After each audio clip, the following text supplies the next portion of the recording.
علامہ اقبال نے کیا خوب کہا ہے، سبق پھر پڑھ صداقت کا، عدالت کا، شجاعت کا، لیا جائے گا تجھ سے کام دنیا کی امامت کا۔ نئی اڑان تقدیر دعاؤں سے سنوارنے کی، حسن تدبیر کی اور لانے کی، حوصلوں کو بڑھانے کی۔ نئی اڑان بچوں میں اعلیٰ اخلاق سینچنے کی، غربت سے لڑنے کی، جہالت کو دور کرنے کی، فضا میں خوشبو بھرنے کی، خود کی چھوڑ خدا کی ماننے کی، نبی کے طریقے اختیار کرنے کی۔ نئی اڑان اجالوں کی جانب سفر کی، مستقبل سنوارنے کی، خوابوں کو حقیقت میں بدلنے کی۔ نئی اڑان نئے علمی ادارے تعمیر کرنے کی، غموں سے لڑنے کی اور قوموں میں خوشیاں بھرنے کی۔ خدا کی ودیعت کی ہوئی انسانی فطرت کو اجاگر کرنے کی۔ نئی اڑان اعتماد پیدا کرنے کی، نئی اڑان دنیا سے قدم ملا کر چلنا سیکھنے کی۔ آؤ ہم سب مل کر نئی اڑان بھرے۔ નમસ્કાર દર્શક મિત્રો, હું છું સોનલ ટોપીવાલા। દિવ્યાંગ ન્યૂઝના વ્યક્તિ વિશેષ કાર્યક્રમમાં આપનું હાર્દિક સ્વાગત છે। ઉર્જાની જો વાત કરવામાં આવે તો ઉર્જાના બે પ્રકાર છે, પરંપરાગત ઉર્જા અને બિનપરંપરાગત ઉર્જા। અને બિનપરંપરાગત ઉર્જામાં સૌર ઉર્જા। એવું કહેવામાં આવે છે કે ઉર્જા ઉત્પન્ન કરવી એ કંઈ સહેલું કામ નથી અને એ કામ કરી બતાવ્યું છે સુરતના કેપી ગ્રુપના ફારૂકભાઈ પટેલે। ફારૂકભાઈ પટેલ, આપનું અમારા દિવ્યાંગ ન્યૂઝ ચેનલના વ્યક્તિ વિશેષ કાર્યક્રમમાં આપનું હાર્દિક સ્વાગત છે sir. Thank you very much sir, Farooq પટેલથી કેપી ગ્રુપના ફારૂક પટેલ સુધીની સંઘર્ષ યાત્રા વિશે અમારા દર્શકોને માહિતી આપજો। ફારૂક પટેલ પહેલા પણ ફારૂક પટેલ હતો, આજે પણ ફારૂક પટેલ જ છે। લોકો દ્વારા બનાવેલો ફારૂક પટેલ કેપી ગ્રુપનો। બાકી હું મારા મા બાપ માટે પહેલા પણ એ જ ફારૂક હતો, હમણાં પણ એ જ ફારૂક છું, મારા લોકો માટે પણ હું એ જ ફારૂક છું જે પહેલા હતો। બહુ જ સુંદર રીતે જો તમને એનું વર્ણન કરું તો નાણાં વગરનો ના થયો ને નાણે ના થાલા। એટલે પૈસાથી ફારૂક પટેલ બની જાય છે અથવા તો બની જશે એવું ન માનવું જોઈએ। એના કરતા કેવી રીતે બને છે એ રીતને જોવી જોઈએ એવું મારું પર્સનલ માનવું છે। સર, આપનો જન્મ ક્યાં થયો? મારો જન્મ જે છે તે કોઠી ગામ છે ભરૂચની અંદર, અને એ દયાદરા પાસે આવેલું છે, અને હું જાતે પટેલ છું એટલે કોઠીવાલા પટેલના નામથી જ આ કેપી પણ પડ્યું છે। મારો જન્મ ત્યાં થયો ભરૂચમાં, પરંતુ 1.5 વર્ષનો હોઈશ ત્યારે મારા ફાધર અને મધર મને લઈને સુરત આવેલા। એમનો એક જ દીકરો અને 3 બહેનો છે। એટલે આ 49 વર્ષની વયમાંથી મારું બ્રોટઅપ જે છે 47.5 વર્ષ સુધી હું સુરતમાં જ છું, સુરતી જ છું, અને એનું પણ મને ગર્વ છે કે આઈ એમ સુરતી। ફાધર અહીંયા એટલે આવેલા કે એ નોકરી કરતા હતા સ્ટેટ ટ્રાન્સપોર્ટ એટલે કે એસટી બસમાં એઝ અ કંડક્ટર। એમણે આખી જિંદગી એમની કંડક્ટરી સુરત સિટી બસની અંદર જ કરી। એટલે મારા ફાધર ભલે કંડક્ટર રહ્યા, પરંતુ એમણે અને મારી મમ્મીએ થઈને મને ભણાવ્યો આપણી શ્રેષ્ઠ શાળા જે કહેવાય પુલકા ભવન, એની અંદર મારું ભણતર પૂરું થયું। હું 12 સુધી ભણ્યો અને ડિપ્લોમા ઇન ટેક્સટાઇલ એન્જિનિયરિંગ મંત્રામાં કર્યું,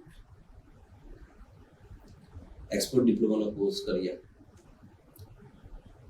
સંઘર્ષપૂર્ણ લાઈફની શરૂઆત થઈ। 17-18 વર્ષની ઉંમર હશે અને હું કંઈક જુદું કરવાની પહેલેથી મારી ઈચ્છા હતી. હું જ્યાં મોટો થયો એ અડાજણ દરગાહ દીપા કોમ્પ્લેક્સની સામે. તો આજે હું જ્યારે એને ઇવેલ્યુએટ કરું છું તો સમજમાં આવે છે કે ભણતર કઈ જગ્યાનું મળે છે એ બહુ મહત્વનું છે. કેમ કે જેટલા પણ બાળકો હતા મારી સાથે રમનારા કૂદનારા, જે મોહલ્લામાં હું રહેતો હતો ત્યાં, એમાંથી મને મારા પપ્પાએ મમ્મીએ જે શાળામાં ભણાવ્યું એનું બહુ મોટું યોગદાન છે મીનાક્ષીબેન દેસાઈ. અને એના કારણે જ કદાચ હું એવું કહીશ કે લાઈફની જે શરૂઆત થઈ ત્યાંથી લઈને કે અત્યાર સુધી જે ચાલી રહ્યું છે, બહુ બધી જગ્યાએ એ વસ્તુઓ મને કામ લાગે છે. શરૂઆત બહુ જ નાનકડા ગ્રાઉન્ડથી થયેલી કે 1994 કંપનીની સ્થાપના એટલે કે એઝ અ પ્રોપ્રાઇટરી થઈ ગઈ. 2001 કેપી બિલ્ડકોન પ્રાઇવેટ લિમિટેડ કરીને એક કંપની અમે બનાવી. સર હું તમને અટકાવું છું, પણ આ સોલર સિસ્ટમની લોકોને ઇન્ટ્રોડ્યુસ કરવાનો વિચાર કેવી રીતે પહેલા આવ્યો? કારણ કે સોલર સિસ્ટમ અત્યારે હાલ લોકો જાગૃત છે. આપણે તાપથી તો બહુ વર્ષો પહેલા આની શરૂઆત કરી દીધી. એ વખતે વિચાર કેવી રીતે આવ્યો? ટોપીવાલા, એમાં એવું છે કે એ શરૂઆતની પાછળ તમારે જાણવું પડશે કે કેવી રીતે એ વિચારો આવ્યા અને કેવી રીતે સંઘર્ષ શરૂ થયો. 1994 ટ્રાન્સપોર્ટનો ધંધો કરતો હતો. ત્યાર પછી ધીમે ધીમે કન્સ્ટ્રક્શનનો એમાં ધંધો કે ભાઈ રેતી કપચી જે લોકોને આપણે નાખીએ છીએ એના કરતાં એ રેતી કપચીથી ઘર બનાવીએ તો કેવું, એટલે કન્સ્ટ્રક્શનનું કામ ચાલુ કર્યું. એ દરમિયાન 2001 મેં તમને પહેલા કીધું એ પ્રમાણે કે એક કંપનીની શરૂઆત થઈ પ્રાઇવેટ લિમિટેડ. એ જ્યારે કંપની શરૂઆત થઈ ને તે જ વખતે લોકોને એવું કહ્યું કે પ્રાઇવેટ લિમિટેડ એટલે બહુ બધું અકાઉન્ટ અને બધા રાખવા પડશે. આઈ યુઝ ટુ સે કે મને ચાલશે, કેમ કે હિસાબ જેટલો આપણે રાખીશું એ આપણા ફાયદા માટે રહેશે. અને આગળ જો મોટું થવું હોય તો આ માણસે કોઈ પણ વસ્તુને વ્યવસ્થિત અને ડિસિપ્લિનથી કરવી જોઈએ. એ પહેલેથી એક મગજમાં ચાલતું હતું. 2001ની અંદર 2000થી બલકે અમે લોકોએ સ્ટાર્ટ કર્યું મોબાઈલ કમ્યુનિકેશનનું કામ. ત્યારે હચ હતું, Vodafone, Hutch, Bharti Airtel, Reliance, Idea, એ બધાના ટાવર બનાવવાનું કામકાજ અમે હાથમાં લીધું. અને એક સમય એવો હતો કે 16 રાજ્યોમાં અમારી ઉપસ્થિતિ હતી અને કન્સ્ટ્રક્શનની અંદર ઘણું મોટું મોબાઈલ ટાવર કન્સ્ટ્રક્શનની અંદર ઘણું મોટું કામ અમારું ચાલતું હતું. થયું એવું કે 2007ની અંદર મોબાઈલ કન્સ્ટ્રક્શન અને મોબાઈલ ટાવરનું કામ ઘણા ઓછા થઈ ગયા અને અમારી ટીમ ઘણી મોટી. અને હું ટીમ પહેલેથી માનું કે ટીમ હોય તો તમારાથી આગળ વધાય. ફરી પાછા પહેલા સવાલનો જવાબ કે ફારૂકથી ફારૂક પટેલ કોણે બનાવ્યા? કે ફારૂકથી ફારૂક પટેલ ટીમે બનાવ્યા. અને એ ટીમ વર્ક આજે પણ છે, એનો મને આનંદ છે. 2007માં જ્યારે મોબાઈલ કમ્યુનિકેશનનું કામ ઓછું થઈ ગયું, સર્વાઈવલ ઇશ્યુઝ આવ્યા કંપનીને, ત્યારે 2008ની અંદર અમે કેપીઆઈ ગ્લોબલ ઇન્ફ્રાસ્ટ્રક્ચર નામની કંપનીની સ્થાપના કરી. અને એ હેતુથી કરી કે આપણે કંઈક ને કંઈક રિન્યુએબલ એનર્જીની અંદર આગળ વધીશું. પછી 2009ની અંદર કેપી એનર્જીની સ્થાપના કરી. અને ધંધાની કંઈક ને કંઈક અમને એવું થતું હતું કે અમારે કંઈક નવું કરવું જોઈએ, જેના કારણે સર્વાઈવલના ઇસ્યુ જે હમણાં આવ્યા છે 2007ની વાત કરો તો એવા ઇસ્યુ મારી ટીમને ના પ્રોબ્લેમ આવે.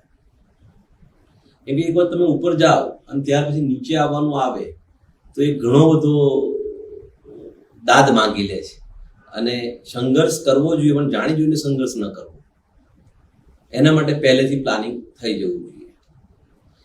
2009ની અંદર હું ચાઇના ગયો, ત્યાં આગળ મેં જોયું કે વિન્ડનું કામ ઘણું બધું વિન્ડ ટર્બાઇનનો જે લગાવે છે બહુ ફાસ્ટ લગાવતા તો એ લોકો 3 પ્રકારે, આપણા ત્યાં જનરલી શું થતું કે જે લોકો વિન્ડ ટર્બાઇનોનું મેન્યુફેક્ચરિંગ કરતા હતા એ જ લોકો વિન્ડ ફાર્મ બી બનાવે ને એ જ લોકો પછી વેચતા હતા.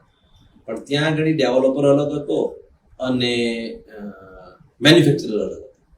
સો અહીંયા આવીને એ વસ્તુ આપણે સરકારશ્રીમાં મૂકી અને જેડામાંથી રજિસ્ટ્રેશન એઝ અ ડેવલપરનું આપણને મળ્યું. એ દરમિયાનમાં આશીષ મિથાની કરીને મારા સીઈઓ છે, એટલે આશીષે વિન્ડની અંદર ઘણું બધું કામ કરવાનું શરૂ કર્યું. પોરબંદર, ભાવનગર માતલપર, મહુવા, ગઢસીસા અને હમણાં દ્વારકા પણ ચાલે છે. ત્યાં આગળ વિન્ડ ટર્બાઇનના અમારા ઘણા બધા કામો ચાલે છે. 200+ મેગાવોટ અમારું વીજળીનું ઉત્પાદન ત્યાં આગળ થઈ રહ્યું છે. 2012-13ની અંદર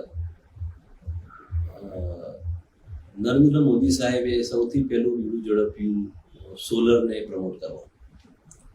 અને મોદી સાહેબનું જે ચારણકાનું વિઝન હતું 968 મેગાવોટ વીજળી જે ચારણકામાં એમણે ઊભી કરાવી, એની અંદર ઘણી બધી મોટી મોટી કંપનીઓ હતી. અમારી કંપની અને અમે લોકો નાના એ પ્રમાણે હતા. પણ તે વખતે અમે એ લોકોના EPC વર્ક કર્યા, સપ્લાયનું કામ કર્યું ને એવું 105 મેગાવોટ કામ અમે લોકોએ કર્યું.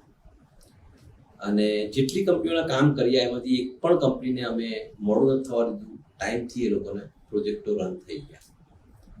એ દરમિયાન મને પણ વિચાર આવ્યો કે આ જ વસ્તુ જો આપણે પોતે પણ કરીએ તો કેમ? કે ટેકનિકાલિટી તો સમજમાં આવી ગઈ હતી કે અમારી પાસે લગભગ આજે 80+ એન્જિનિયર્સ છે. રિટાયર ઘણા બધા મિલિટરીના પણ લોકો છે, TDO પણ છે, રેવન્યુના લોકો પણ છે, અને વેલ ક્વોલિફાઈડ ટીમ છે. પરંતુ અગેન કે ઇક્વિટીનો પ્રશ્ન હતો કે ઇક્વિટી ક્યાંથી લાવીશું આટલી બધી? તો અમે એક યોજના ઘડી અને એ યોજના તે વખતે નરેન્દ્ર મોદી સાહેબ અહીંયા હતા આપણા ત્યાં ગુજરાતના CM તરીકે. તો 2013માં વાઇબ્રન્ટ ગુજરાત જે થયું એની અંદર સૌથી પહેલો MOU અમે લોકોએ કરેલો 768 કરોડ રૂપિયાનો. અને પછી ભરૂચની અંદર સુડી ગામ છે મેઇન રોડ પર ગાંધીદાંડી માર્ગને લાગીને, ત્યાં આગળ અમે જમીનની ખરીદી કરી. અને ત્યાં ખરીદી કરી અને જમીનના જે માલિકો હતા એમને અમે કીધું કે ભાઈ અમને થોડો સમય આપો, અમે લોકો આવું કંઈક કરવા માંગીએ છીએ સોલરના માટે. They have given us a time, good time. એ દરમિયાનમાં અમે શરૂ કર્યું આ સોલરનું પોતાનું કામ. એટલે કે વીજળી પેદા કરવી અને ગવર્મેન્ટને થ્રુ પણ આપવાની થર્ડ પાર્ટી. એટલે કે અમારા મોટા કસ્ટમર છે જેવા L&T છે, UPL છે, મેઘમણી છે, EEE અથવા EE કેટેગરીના જ અમારા કસ્ટમર છે. આજે એ વાતને પણ ટોપીવાલા હું કહું છું કે 8 વર્ષ થઈ ગયા, 7 થી 8 વર્ષ. એ દરમિયાનમાં જ્યારે વધારે પૈસાની હવે જરૂર પડવા માંડી, વધારે લોકોની ઈચ્છા થવા માંડી કે હવે વીજળી વધારે લઈએ, પણ એ તે વખતે 7 થી 7.5 કરોડ રૂપિયાનો 1 મેગાવોટ સોલરમાં થતું કામ. તો અમે એ જે જમીન હતી તેને એને કરાવી, પ્લોટિંગ કર્યા, એ પ્લોટોને ઇન્ડસ્ટ્રીયલ પ્લોટોને વેચ્યા અને એની જે ઇક્વિટી આવી એને અમે બિઝનેસમાં જ લગાડી. અને PFC કરીને પાવર ફાઇનાન્સ કોર્પોરેશન છે ત્યાં આગળ જઈને અમે પોતાની સૌથી પહેલાં તો અમને SBIની લોન મળી અને પછી એ જ લોનના આધારે અમે લોકો PFCમાં ગયા. અને PFCમાં જ્યારે અમે પહોંચ્યા તો 86 કરોડ રૂપિયાની એ લોકો અમને લોન સેન્કશન આપી. એ લોન જ્યારે સેન્કશન કરી પણ તેમાં પણ પાછી 40 કરોડ રૂપિયાની અમને ઇક્વિટી જોઈતી. હવે એ 40 કરોડની ઇક્વિટી માટે અમે સલાહ લીધી તો લોકોએ કીધું કે તમે SME પ્લેટફોર્મની ઉપર લિસ્ટિંગ કરી નાખો તમારી કંપની. તો તો અમે અમારી કંપનીનું ડાયલ્યુશન કર્યું અને લિસ્ટિંગ કર્યું અને 40 કરોડ રૂપિયા ત્યાંથી લાવ્યા અને 15 મેગાવોટ હતું અને બીજા 25 મેગાવોટ ઉમેર્યું એટલે 40 મેગાવોટનો પ્લાન અમે કાર્યરત કર્યો હતો. પછી તો એવું છે ને કે સક્સેસના જેવી મીઠાશ કશામાં હોતી નથી. સક્સેસ થયા પછી તો એક પીએફસીએ વગર ઇક્વિટીએ બી પૈસા આપ્યા. હમણાં લગભગ 104 મેગાવોટ જેવું કામ એઝ અ આઈપીપી એટલે કે ઇન્ડિપેન્ડન્ટ પાવર પ્રોડ્યુસર તરીકે અમે કરી રહ્યા છીએ, જે પાવર અમે થર્ડ પાર્ટીને વેચીએ છીએ. અને કેપ્ટિવ પાવર પ્રોડ્યુસર તરીકે પણ છે કે અમે નાની નાની કંપનીઓ હોય કે મોટી કંપનીઓ હોય એને સોલરનો પ્લાન્ટ બનાવીને આપીએ છીએ અને એ રેવન્યુ પણ આની અંદર જ આ જ કંપનીમાં આવે છે અને એનું ઓપરેશન અને મેન્ટેનન્સ એ બધું કાર્ય બી અમે 25 વર્ષ માટે કરીએ છીએ. હવે એવું થઈ ગયું છે કે થર્ડ પાર્ટીની અંદર ગુજરાતની અંદર કોઈક નામ લેવા જાય તો સૌથી પહેલું કદાચ અમારું નામ આવશે જ. અને ઇન્ડિયાની અંદર અમે કહીશું કે અમને કોઈ સોલર માટે ઇગ્નોર નહીં કરે એટલું વ્યવસ્થિત કામ અમારી ટીમે કરીને બતાવ્યું છે. અને એનો અમને ઘમંડ બી છે, ફકર બી છે કે આવી ટીમ જો હોય ને તો ગમે તેને ફારૂક પટેલ બનાવી શકે છે. That's for sure. તો આ ગ્રુપનું નામ કેપી ગ્રુપ કેવી રીતે? મેં તમને કીધું એ રીતે કે કોઠી ગામ છે કોઠી ગામ. અને કોઠીનો પટેલ જ્યારે શરૂઆત કરતો હોય ને માણસ પોતાના ધંધાની કે એની, તો યા તો કોઈ ભગવાનના નામે કરતું હોય, કોઈ માતાજીના નામે કરતું હોય, કોઈ એવું જ નામ રાખતું હોય છે અથવા સરનેમના હિસાબે. તો મારું ગામ કોઠી હતું તો કેપી કરીને કોઠીવાલા પટેલ એટલે કેપી કરીને કરી નાખેલું. એમાં ઘણી બધી કંપનીઓ જ્યારે શરૂ કરી, કેપી કન્સ્ટ્રક્શન કર્યું, કેપી ટ્રાન્સપોર્ટ કર્યું, દેન કેપી બિલ્ડકોન કર્યું, કેપીઆઈ ગ્લોબલ કર્યું, કેપી એનર્જી કર્યું. નાવ આવી બધી કંપનીઓ થઈને અમારી 16 કે 17 કંપનીઓ છે એ બધા કેપી તો એનાથી એક કેપી ગ્રુપ જ આખું. અને એ લોગો રજીસ્ટર મારા નામે જે કરાવેલો 2002-3 ની અંદર કરાય તે આજે પણ એ જ છે અમારો. એટલે નામ એ જ રાખવું, નામ કોઈ દિવસ બદલવું નહીં. ગમે તેટલી મુસીબતો આવે તો પણ એ બીજી એક બહુ મહત્વની વાત છે કે તમારે જો રિનોન થવું હોય, આગળ વધવું હોય તો ગમે તે પરિસ્થિતિ આવે એનો સામનો કરવો, પણ નામ નહીં બદલવું તમારું. સર, કેપી ગ્રુપની શરૂઆત કેવી રીતે થઈ અને હાલ એનું ટર્નઓવર કેટલું છે? કેપી ગ્રુપની જે શરૂઆત છે તે 1 લાખ રૂપિયાના ઇક્વિટીથી થઈ અને આજે 542 કરોડની માર્કેટ કેપ છે. વર્ષનું ટર્નઓવર બધી કંપનીઓ થઈને 500-600 કરોડની વચ્ચે હોય છે.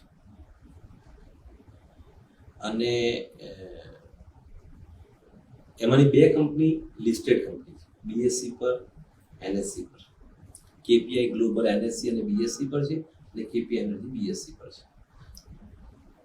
સો એવું કહેવાય કે આજથી 27 વર્ષ પહેલા જ્યારે શરૂ થયું ત્યારે કશું નહોતું અને આજે ઈશ્વરે ટીમ દ્વારા મહેનતથી બધું બોજ આપ્યું છે.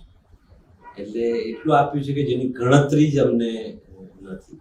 અને હજુ પણ આશા છે કે 2025 સુધીમાં આ કંપની 10,000 કરોડે પહોંચશે. દેટ્સ અમારી એક નેમ છે.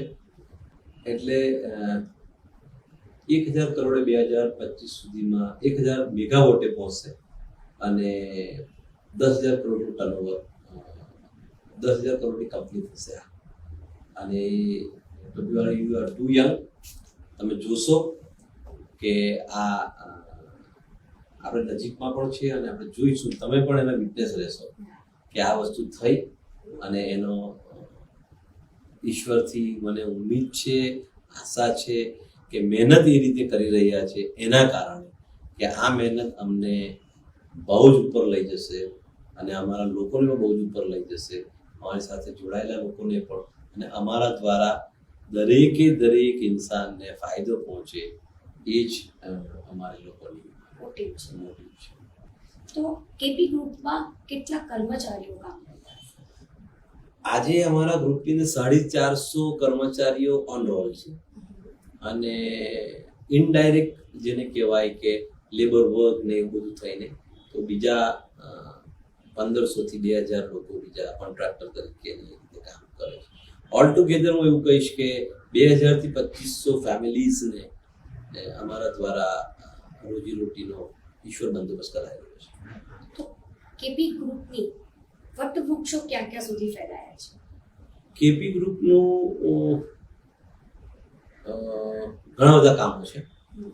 એમાં સૌથી પહેલા ટેલિકોમ્યુનિકેશન સાથે પણ આજે પણ જોડાયેલા છે. ઓપ્ટિકલ ફાઈબરમાં અમારું 2200 થી 2400 કિલોમીટરનું વોડાફોનનું આજે પણ ઓપરેશન મેન્ટેનન્સ અમારા હસ્તક થાય છે, જેમાં 100 જેવા લોકોને રોજીરોટી મળી રહે છે. ત્યાર પછી એક અમારી કંપની છે જે હેલ્ડ બાય મોઇનુલ હક, જે મારા જમાઈ બી છે, મિકેનિકલ એન્જિનિયર છે, અને એ ચલાવી રહ્યા છે એ બરોડાની અંદર પાદરા પાસે. એ અમે 2001માં એસ્ટાબ્લિશ જે કંપની કરી તેમાં ત્યાં આગળ અમારું ગેલ્વેનાઇઝિંગ અને ફેબ્રિકેશનનું કામ આજે પણ ચાલુ છે. અને એ ગવર્મેન્ટનો સપ્લાય છે. સોલરના ઇન્ફ્રાસ્ટ્રક્ચર બને છે ત્યાં, વિન્ડના ઇન્ફ્રાસ્ટ્રક્ચર બને છે, અને બહુ 220 સુધીના એના 220 કેવીના ટ્રાન્સમિશન અને એના કામો ચાલે છે ત્યાં, એટલે કે ફેબ્રિકેશનો થાય છે. હમણાં રિસન્ટલી એમણે ચાલુ કર્યું આઇસોલેટરનું કામ, એટલે એ એક છે બરોડામાં, જેનું ટર્નઓવર આશરે હશે 80 થી 90 કરોડ રૂપિયા પર એના. ત્યાર પછી કેપી એનર્જી કરીને અમારી કંપની છે, જેની અંદર વિન્ડનું કામ અમે કરીએ છીએ, જેમાં અમારા આશિષ મિથાની અમારા સીઈઓ અને હોલ ટાઈમ ડિરેક્ટર છે. અને એવી 14 વર્ષોથી સાથે ને સાથે જ છે અમે લોકો. Basically he is Jain and I am Muslim, but we are sitting together on same એક જ ડાઇનિંગમાં બંને જણા જમીએ છીએ. અને મારો દીકરો છે જે 24 વર્ષનો છે અને એ બી ઇલેક્ટ્રિકલ છે, એ પણ આશિષની સાથે હું કાયમ જ કહું છું કે બાયોલોજીકલ ફાધર હું છું અને બાકીનું આશિષ જ એને બ્રોટઅપ કરી રહ્યો છે. સો વિન્ડની અંદર એમણે પોરબંદરમાં રાતડી અને કુચડી કરીને છે, ત્યાં આગળ અમારું 70 મેગાવોટ અને 33 મેગાવોટ કરીને ચાલે છે. પછી સેવરી બદર માતલપર ભાવનગરમાં ત્યાં 33 મેગાવોટ, 70 મેગાવોટ અમારું મહુવામાં છે. એવી જ રીતે અમારી પોતાની એક 72 કિલોમીટરની લાઈન છે ગઢસીસામાં, અને જીને અમે લોકો એક બીજી એક લાઈન બનાવીને આપી ત્યાં. સીએલબીનો એક પ્રોજેક્ટ ચાલે છે હમણાં દ્વારકાની અંદર 250 મેગાવોટનો.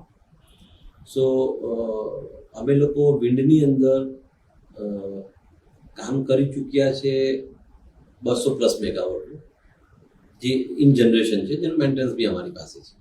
અને પાઇપલાઇનની અંદર અમારી પાસે 1000 મેગાવોટ પાઇપલાઇન અમારી તૈયાર છે. સર, એવું કહેવાય કે તમે એક પણ બિઝનેસ બાકી નથી રાખ્યો. ના, એવું ના કહેવાય કે એવું કહેવાય, આ બહુ બધા બિઝનેસ કહેવાય સર. એટલે એમાં અને હવે નવું શું આપવાના છો તમે? અને હવે છે ને સોલરની અંદર અમે જ્યારે ચાલુ કર્યું છે તો સોલરમાં 100 મેગાવોટ એક જગ્યાએ છે. એવી રીતે 11 કેવી પર બીજા 9 સ્ટેશનો અમારા ચાલુ છે, જેવા કે સુડી છે, દેન ભીમપુરા છે, રનાડા છે, કુરચણ છે, મુલેર છે, વાગરા છે. એવા 9 થી 10 સ્ટેશનો છે જ્યાં આગળ ઓલરેડી અમારું કામ ચાલુ જ છે અને અમે એ કરી રહ્યા છે. મારું ઓલવેઝ એવું માનવું છે કે આપણે એવું કામ કરવું જોઈએ કે જેનાથી આપણને ફાયદો થાય, પરંતુ સૌથી મોટો ફાયદો ઇન્સાનિયતને થવો જોઈએ એક. બીજા નંબરની અંદર કે દેશને ફાયદો થવો જોઈએ. તો આની અંદર દેશને ક્યાં ફાયદો છે હું તમને સમજાવું. જ્યારે ટેલિકોમ્યુનિકેશનમાંથી રિટર્ન થયા ને તે વખતે અમે નિર્ણય કરી લીધેલો કે આપણે એવું કંઈક કરીએ કે જેના કારણે આપણા દેશને, આપણને અને દરેકે દરેક વ્યક્તિ વિશેષને કંઈક ને કંઈક ફાયદો થવો જોઈએ, એવું મારું માનવું છે. કેમ કે જ્યારે રિન્યુએબલ એનર્જી પેદા થાય છે તો એક તો કોઈના પર ડિપેન્ડન્સી નથી. નથી કોલસા પર ડિપેન્ડન્સી એની, નથી ઓઇલ પર ડિપેન્ડન્સી, કે જે વસ્તુ આપણે બહારથી મંગાવવી પડે છે. તો આપણે કોઈ વસ્તુ બહારથી મંગાવવી પડતી નથી આમાં, એટલે ડોલર જતો નથી. ડોલર ના જાય એટલે દેશ મજબૂત જ થવાનો. અને પાવર એક એવી વસ્તુ છે કે ઇટસેલ્ફ પાવર એ પાવર છે. જેની પાસે પાવરની વ્યવસ્થા વ્યવસ્થિત અને ઓછા પૈસાની હોય એ જ વ્યક્તિ વિશેષ કે એ જ દેશ પાવરફુલ ગણાય. અને એ પહેલેથી આજે આરબ કન્ટ્રીઝને જોઈએ છીએ આપણે, તો એ લોકોના ત્યાં ઓઇલ નીકળ્યું એટલે પાવરમાં આવ્યા. તો આપણને ઈશ્વરે વગર ખોઈ સૂરજ આપ્યો, હવા આપી, જેનું કોઈ જાતનું કશું કરવાનું નથી, અને એમાંથી આપણે જો એનર્જી મેળવીએ તો એ કેવો પાવર હશે. અને એના તરફ ધ્યાન ખરેખર આપણા મોદી સાહેબે બહુ પહેલા એને વિઝ્યુલાઇઝ કર્યું છે. એટલે મારા કરતા હું તો ઠીક છે એમના પાછળ ચાલનારો કે ભાઈ એ જે કરે છે તેને આપણે કેવી રીતે મેળવી લેવું. એટલે he is doing good in this factor. Modi sir નિમિત્ત બન્યા હતા. અને એટલે ઘણું બધું એમણે કે ભાઈ પાવરને લાવો. પાવર કેમ કે પાવર એક એવી વસ્તુ છે કે જે પાવર લાવશે. ને જો આપણે પાવરમાં આવવું હોય આપણી કન્ટ્રીએ બીજી કન્ટ્રીઓની જેમ, અને આપણા લોકોને વ્યવસ્થિત રીતે રાખવા હોય તો પાવર તો જરૂરી છે. અને એ પાવર મેળવવા માટે અમે લોકો તો આ રિન્યુએબલ એનર્જી કોઈને હાર્મ કર્યા વગર આ પાવરને મેળવીએ છીએ. એ ટોપિક પર જ વાત કરું તો ફારૂક પટેલ એક ગુડ બિઝનેસમેન સાથે એક સારા સમાજ સેવક બી છે, એ વિશે શું કહેશો? જો એમાં એવું છે કે હું બહુ નાના ગ્રાઉન્ડથી અને હમ્બલ ગ્રાઉન્ડથી આવું છું. મેં મારી જિંદગીમાં ગરીબી જોઈ છે, અને હું એવું માનું છું કે ગરીબ પેદા થવું કોઈ દિવસ પ્રોબ્લેમ નથી, ગરીબ મરવું તો પ્રોબ્લેમ છે. જો તમારી અંદરમાં તાકાત એટલી તો હોવી જ જોઈએ કે તમે ગરીબ તો ના જ મરો. પેદા થવું એ સંજોગ છે. આપણા મા બાપો બિચારાઓએ આપણને આટલી મહેનત કરીને આટલે સુધી પહોંચાડ્યા, ત્યાર પછી તો આપણું જીવન આગળ આપણે જ વધારવાનું. એટલે હમ્બલ એટલે કહીશ કે મને યાદ છે ત્યાં સુધી કે કદાચ નાસ્તો તો કર્યો તો કરતા હતા જ નહીં આપણે, અને શાળાએ જવાનું હોય તો નાસ્તાનું ટિફિન લગભગ દોસ્તારોનું હું ખાતો હતો. ગઈકાલે જે બિચારા મળ્યા ત્યારે મેં કીધું એમને કે યાર we use to have this ફલાણાનો આપણે નાસ્તો ખાઈ લીધો. તો મને એ વસ્તુ હજુ બી યાદ છે કે આપણે એવું કરવું જોઈએ જીવનમાં કે એ પરિસ્થિતિઓમાં તો કોઈ જ ના આવવું જોઈએ. જે પરિસ્થિતિની અંદર આપણે આપણું જીવન કાઢ્યું એ પરિસ્થિતિમાં તો કોઈ પણ વ્યક્તિ કે કોઈ પણ ઇન્સાન ના આવવું. That's for 100%. અને એના માટે એક અલગ વિચારની જરૂર હતી, અને ઈશ્વર તકો દરેકને જ આપે છે. અને મારો એક બીજો એ બી નિયમ છે કે કોઈ પણ તકને જતી નહીં કરવી. બની શકે કે આજે તક તમને સફળતાના આરે પહોંચાડશે કે ના પહોંચાડે, પણ આવતીકાલે કોઈને કોઈ તક એવી મળી જ જશે તમને કે જેનાથી તમે સફળ થઈ જશો. તમારી ઈચ્છા સફળ થવાની જ રાખવી કે મારે તો સફળ થવું જ છે. છેલ્લી ઘડી સુધી તમે જો સફળ થવાની ઈચ્છા તમારા મગજમાં લઈને ચાલશો તો અને તો જ તમે સફળ થશો, એ વાત બી નથી. એટલે તમારો જે સવાલ છે કે અહીંયાથી ત્યાં કેવી રીતે પહોંચ્યા, તો એ જ્યારે બી તમે પહોંચો છો એટલે સમાજ દ્વારા જ પહોંચો. બહુ બધા લોકો વચમાં આવ્યા હોય. તમે જ્યારે સફળતાને અંતે પહોંચો એટલે તમારું કર્તવ્ય બની જાય છે કે તમારે કોઈ પણ હિસાબે સમાજને પરત આપવું પડે. અને એ જ થકી જ્યારે હું સફળ થયો ત્યારે અમે લોકોએ શરૂઆત કરી દીધી કે ભાઈ હવે આપણે સમાજને ફરી પરત પાછું આપવાનો વારો આપણો પણ આવી ગયો. અને જેમ વારો આવ્યો તેમ એમાં પણ અમે લોકોએ એક કંપનીનું એસ્ટાબ્લિશમેન્ટ કર્યું, અને એ કંપની અમારી CSR company KP human foundation કરીને એની સ્થાપના અમે કરી. સો સમાજ દ્વારા મળેલી વસ્તુઓને સમાજમાં પાછી આપવી જ જોઈએ દરેક વ્યક્તિએ, એવું મારું પણ માનવું છે. અને એ જ લોકો સફળ બી થાય છે કે જે સમાજમાંથી લીધેલી સફળતાને સમાજને ફરી પાછી આપે અને સમાજને બી સફળ બનાવવાની કોશિશ કરે. એ હેતુસર કેપી હ્યુમન ફાઉન્ડેશનની સ્થાપના થઈ અને એના હેઠળ આજની તારીખે અમારા ઘણા બધા કાર્યો ત્યાં અમે ચલાવીએ છીએ. કેપી હ્યુમન ફાઉન્ડેશનમાં એક હું છું, એક રાજાભાઈ કરીને છે, મુસ્તાકભાઈ કરીને છે અને ધીમન જોશી છે. અમે 4 ડિરેક્ટર છે. કંપનીઝ બેરિંગ ઓર, પણ અમે 4 લોકો ઘણી બધી વસ્તુઓનો એકબીજા સાથે વિચાર વિમર્શ કરીને પછી એને આગળ નિર્ણયો લઈએ છીએ. જેવું કે આ કોવિડ ગયું તો કોવિડની અંદર અમારા કેપી હ્યુમન દ્વારા લગભગ 10,000 કીટો જેવું વહેંચણી થઈ હશે. ઓછામાં ઓછા કોન્સન્ટ્રેટર લગભગ 90 જેવા તો કોન્સન્ટ્રેટર અમે લોકોએ આપ્યા હશે. અમે એ જ રીતે જેલના કેદીઓની બી એવી સેવા કે જેલની અંદર લાજપોર જેલ આપણી સેન્ટ્રલ જેલ છે, ત્યાં આગળ લગભગ 3700 કે 3800 કેદીઓ છે. એમાં દર વર્ષે એમને શ્રાવણ માસનું કમ્પલસરી ફરારીથી લઈને કે ફ્રૂટ કે બધું પહોંચતું કરીએ. રમઝાન હોય તો રમઝાનના કેદીઓને એ લોકોનું પહોંચતું કરીએ. એવી જ રીતે ત્યાં જે કોઈ જરૂરત હોય, રોટી મેકર મશીનની જરૂરત હોય કે પછી નવા જીમ બનાવવાની જરૂરત હોય કે પછી ત્યાં આગળ અમુક લોકો તો એવા બિચારા હોય છે કે જે લોકોની જામીન થઈ ગઈ હોય છે, એ 25-50 હજાર રૂપિયા માટે ત્યાં પડેલા રહેતા હોય છે. એવા લોકોને પણ અમે લોકો ત્યાં સેવા આપીને એ લોકોને બી બહાર કઢાવીએ. એવી જ રીતે શાળાઓ, તો ગરીબ શાળાઓ જે છે એવી અમારી પાસે પોતાની 2 એડોપ્ટેડ શાળા એસએમસીની અમે કરેલી છે.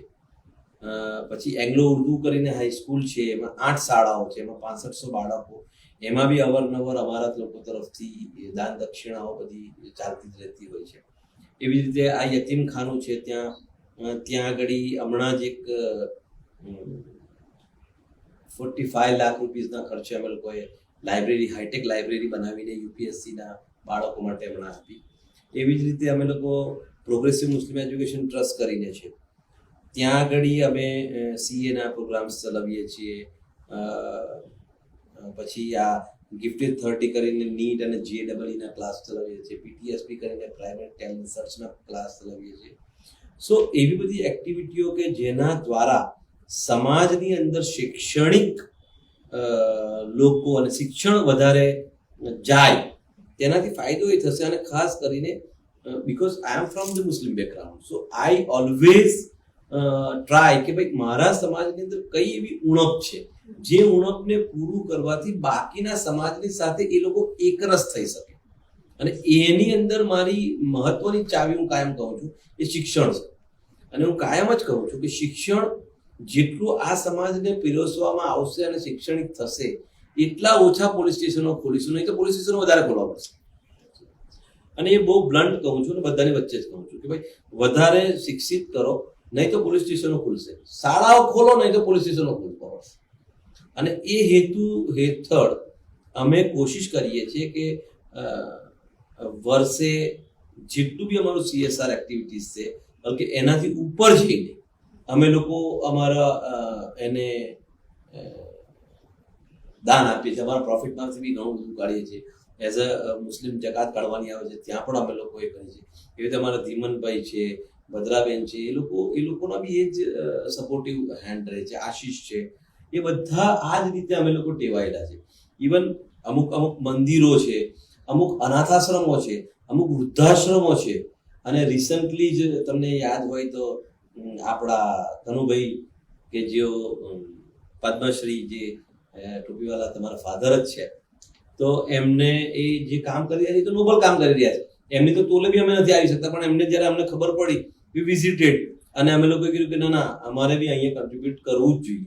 તો એવા જ્યાં બી પ્રોગ્રામો ચાલે છે, નોટ ઇવન સુરત, જે જગ્યા અમને લાગે છે, અને અમારા ટીમ મેડિકલ ક્ષેત્રે પણ એવું કામ કરે, તો જ્યાં પણ લાગે છે ત્યાં અમે કમાયા પછીના જે પૈસાઓ ખરા ને એ પૈસાઓ અમે ત્યાં વેચવાની અને સમાજને પાછું આપવાની અમારી નિયત હોય જ છે. અને હા, એમાં ખરાઈ જરૂર કરીએ કે ભાઈ ખરી જગ્યાએ વસ્તુ પહોંચવી જોઈએ, પરંતુ અમે એમાં એક એક સામેવાળાની એકની ઉમ્મીદ હોય તો અમે દોડ ખર્ચી નાખીએ, એ રીતે અમે ચાલનારા લોકો છે.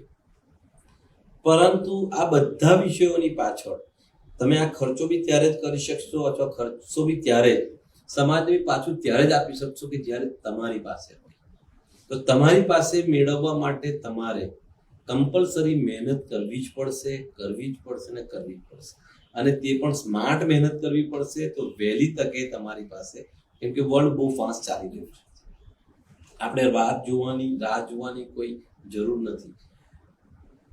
તમે શરૂઆત કરી દો અને સારી નિયતથી શરૂઆત કરો. ઈશ્વર તમને કંઈક ને કંઈક તમારા મડકાને જોડશે અને એક માળાને બનાવી દેશે.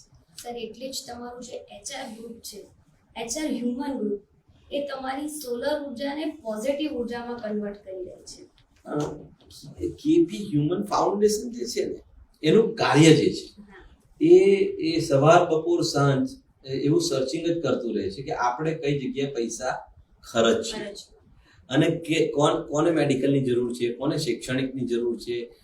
અને એની એક સિસ્ટમ જ બની છે અને એ સિસ્ટમ પ્રમાણે અમે લોકો કાર્ય કરીએ જ છીએ. અને મને એવું લાગે છે કે 99% અમે લોકો એવી જગ્યાએ પૈસાનો અમારો ખર્ચો બી થાય છે કે જ્યાં ખરેખર જરૂરત છે. અને વ્યવસ્થિત રીતે સ્કૂલના બાળકોને પણ, અને યુનિફોર્મ છે કે એ લોકોની સ્કૂલ બેગ્સ છે, ઘણી બધી વસ્તુઓની હેલ્પ થયા કરે છે. સર, લાસ્ટમાં એક સવાલ. બિઝનેસમેનના બાળકના જ્યારે લગ્ન થતા હોય ત્યારે બહુ ધામધૂમથી મોટે ભાગે લોકો ઇન્ડિયાની બહાર કરતા હોય, અને તમે તમારા દીકરાના લગ્નમાં કે જે સુરતમાં જે NGO છે એ લોકોના મહેમાનોની જગ્યા પર એ લોકો એ દિવ્યાંગ બાળકો હોય, બ્લાઇન્ડ હોય, એવા બાળકોને મહેમાન તરીકે બોલાવ્યા. એ પાછળ શું તમારું, તમે એવો વિચાર કેવી રીતે આવ્યો, તમે એવું શું વિચાર્યું? એમાં એવું છે કે મેં કીધું એ પ્રમાણે કે I am from very low back, મતલબ બહુ જ હમ્બલ બેકગ્રાઉન્ડથી છું. અને પરિસ્થિતિ, ગરીબાઈ વધારે પડતી જ્યાં પણ હોય ને ત્યાં આગળ માણસાઈ બહુ હોય છે, એવું મારું માનવું છે. અને એ જોયું છે આપણે, કે ગરડાઓને બી જોયા છે, વિકલાંગોને બી જોયા. અને જ્યારે ઈશ્વરે મને આપ્યું કે મારા દીકરાના લગ્ન હું જ્યારે મેરિયટ જેવી 5 સ્ટાર હોટલમાં કરતો હોઉં, તો એ પોસિબલ જ નથી મારા માટે કે હું એ વર્ગને અથવા એવા લોકોને ભૂલીને કોઈ પણ ધંધો કે કોઈ પણ મારી ખુશીને કરી શકું. એ પોસિબલ જ નથી મારા માટે. અને ફોર યોર ઇન્ફોર્મેશન કે સૌથી પહેલું આપણા ત્યાં જ્યારે તમને ખબર હશે 10 દિવસનો પ્રોગ્રામ થયો કોવિડના કારણે, કેમ કે નાના સ્લોટ કરવા પડ્યા કે 150 માણસની ઉપર આપણે નહોતા બોલાવી શકતા. તો એ રીતે આપણે જ્યારે કામ કર્યું તો સૌથી પહેલું એનું જમણ પણ અનાથ આશ્રમના બાળકોથી જ થયું. એ લોકોને પહોંચી ગયા પછી જ અમે લોકોએ જમવાનું સ્ટાર્ટ કરેલું. અને નક્કી કરેલું હતું કે દિવ્યાંગો છે, વૃદ્ધો છે, અંધજનો છે, એવા લોકોને આપણે યાદ એટલા માટે કરવા જોઈએ કે એ બધાની વચ્ચેથી આપણે ઈશ્વરની એટલી મોટી કૃપા કે આપણને અહીંયા મૂક્યા, તો આપણે એ લોકોને ભૂલી થોડા જાય. It's not possible. બીજું કે આપણું ઇન્ડિયા જે છે ને એ આ બધાનું મિશ્રણ છે. અને ઇન્ડિયા કદાચ એટલે સસ્ટેનેબલ છે કે આપણે બધા મળીને આ બધા નીચલા વર્ગનો પણ ખ્યાલ કરીએ છીએ, અને એના કારણે આપણે બધા ટકેલા પણ છે. અને આનંદ બી થાય છે મને કે આપણા કરવાથી બાકીના લોકો પણ આ જ રીતે એક જાતની એ લોકોને રસ્તો મળ્યો. અને બની શકે કે આવનારા વર્ષોમાં લોકો પોતાના સારા ફંક્શનો હોય કે એની અંદર આ લોકોને બી કે જે તરછોડાયેલો વર્ગ છે એને પણ આ રીતનું બોલાવે તો એમનો એ દિવસ તો સક્સેસ થઈ ગયો. એટલે એવું વિચાર આવ્યો અને વિચારને સક્સેસ ઈશ્વર થાય. સર, અંતમાં તમે દિવ્યાંગ ન્યૂઝ ચેનલના માધ્યમથી સમાજને શું સંદેશો આપવા માંગશો? પહેલું તો હું એવું કહીશ ટોપીવાલા કે દિવ્યાંગ ન્યૂઝ ચેનલ ઇટસેલ્ફ ઇઝ એક એવી વસ્તુ છે કે મને આનંદ થાય છે. કે આજે દિવ્યાંગ કનુભાઈને તો બધા જોયા જ હશે કે એ પોતે દિવ્યાંગ છે, તે છતાં પણ 90% જે વ્યક્તિ દિવ્યાંગ હોય અને 29,000 દિવ્યાંગ બાળકોને જ્યારે દુનિયાના મેઇન ફ્લોની અંદર નાખી શકતા હોય, ખાલી એમનું મગજ ચાલે છે અને એમની જીભ ચાલે છે, તે છતાં બી એ માણસે એટલા બધા મોટિવેટ કર્યા છે અમને કે આપણું તો બધું જ ચાલે છે, તો આપણે શું કરીએ છીએ કે એમણે આટલી મોટી ચેનલ, આટલી મોટી એમના જે બાળકોને જે રીતે રાખે છે, આમ ધ બિઝનેસ ઓફ ધેટ, અને જે રીતે કાર્ય કરે છે ત્યાં આગળ, એટલે હેડ્સ ઓફ ટુ હિમ કે એમણે આટલી સરસ રીતે દિવ્યાંગ બાળકોને જરા પણ એવું ઓછું નથી લાગવા કે તમે દુનિયાથી કંઈક અલગ છો, અને કંઈક ને કંઈક એવી પ્રવૃત્તિઓમાં એ લોકોને રચ્યા પચ્યા રાખીને એવા કેળવણીવાળા બનાવે છે કે એમનો કોઈ છોકરો કે કોઈ છોકરી એમના ત્યાંથી નીકળીને એ ચાલી લારી પર કામ નથી કરતી, પણ કંઈ ને કંઈ કામ કરે છે. That's a good, very good thing. હવે આજે ચેનલ તમે ચાલુ કરી છે, દિવ્યાંગ ચેનલ, એ કોઈ નાની વસ્તુ નથી. સારા માણસોના માટે બી એ પાણી માંગી લે એવી વસ્તુ છે આ, કે આટલી મોટી વસ્તુને કરવી અને તે દિવ્યાંગ ચેનલ શરૂ કરાવી છે, અને એમાં જેણે પણ મદદ કરી છે અને જેના પણ આશીર્વાદ છે એમને પણ હું સલામ કરું છું કે બહુ સુંદર કામ આ દિવ્યાંગ ચેનલ ચાલુ કરાવીને કર્યું છે. અને એના માધ્યમથી એક જ વસ્તુ કહીશ કે માણસની અંદર જો નિયત ચોખ્ખી હશે, મહેનત કરવાની એનામાં વૃત્તિ હશે, આગળ વધવાની ઘેલછા હશે, ઈચ્છા હશે, તો આવા હજારો લાખો ફારૂક પટેલ આપણે પેદા કરી શકીએ છીએ. શરત ફક્ત એક જ છે કે એણે મહેનત કરવી પડશે. સક્સેસનું એક જ સૂત્ર, મહેનત અને મહેનત. એના સિવાય કોઈ કંઈ પણ કે એ રાતોરાત થઈ જતું નથી. આ 27 વર્ષ થયા કામ કરતા વાળની સફેદી આવી ગઈ, અને ખરેખર વાળ સફેદ છે, તડકામાં નથી. એટલે એ એટલી મહેનત કરવી જોઈએ દરેકે. અને પેલી વાત ફરીથી હું પાછો કહી દઈશ કે ગરીબ પેદા થવું એ કોઈ જ ગુનો નથી, ઈશ્વરની આપેલી એ પણ દેન છે, પરંતુ ગરીબ થઈને મરી જવું that's a problem. એ બધાએ આટલું મારું થોડું યાદ રાખવું જોઈએ કે એવી રીતે નથી જવું દુનિયાથી એવી રીતે જ જવું છે કે જેને જતી વખતે પણ દુનિયા લડતી હોય કે યાર આ વ્યક્તિ ગયો ને સારું કંઈક ખોટ પડવાની, એવું દરેક. મારા માટે હું નથી કહેતો કે ટોપીવાળા માટે નથી, આને બધા લોકોના માટે કહું છું કે મહેનત કરવી જોઈએ.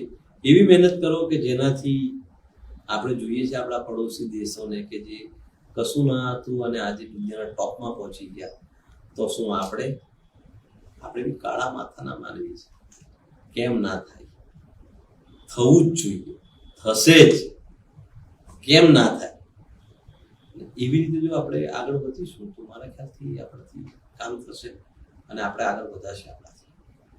Sir, thank you so much Divyang news ચેનલના દર્શકોને આટલી પોઝિટિવ વાત કરવા માટે. Thank you very much to all of you. ફરી મળીશું, અને thanks to the Topiwala and the Kanubai and the all Divyang channels viewers, અને એને ચાલુ કરનારા લોકો, એને જોનારા લોકો, જેટલા કેમેરામેન છે કે જે કંઈ બી આમાં મદદ કરે છે એ બધાને મારા તરફથી ખૂબ ખૂબ ખૂબ ખૂબ અભિનંદન, અને thank you very much to getting my interviews on your channel. I'm very glad to you all of you. Thank you so much. अल्लामा इकबाल ने क्या खूब कहा है, सबक फिर पढ़ सदाकत का, अदालत का, सुजात का, लिया जाएगा तुझसे काम दुनिया की इमामत का. नई उड़ान तकदीर दुआओं से संवारने की, हुस्न तदबीर की और लाने की, हौसलों को बढ़ाने की. نئی اڑان بچوں میں اعلیٰ اخلاق سینچنے کی، غربت سے لڑنے کی، جہالت کو دور کرنے کی، فضا میں خوشبو بھرنے کی، خود کی چھوڑ خدا کی ماننے کی، نبی کے طریقے اختیار کرنے کی، نئی اڑان اجالوں کی جانب سفر کی، مستقبل سنوارنے کی، خوابوں کو حقیقت میں بدلنے کی، نئی اڑان نئے علمی ادارے تعمیر کرنے کی، غموں سے لڑنے کی اور قوموں میں خوشیاں بھرنے کی، خدا کی ودیعت کی ہوئی انسانی فطرت کو اجاگر کرنے کی، نئی اڑان اعتماد پیدا کرنے کی، نئی اڑان دنیا سے قدم ملا کر چلنا سیکھنے کی۔ آؤ ہم سب مل کر نئی اڑان بھرے۔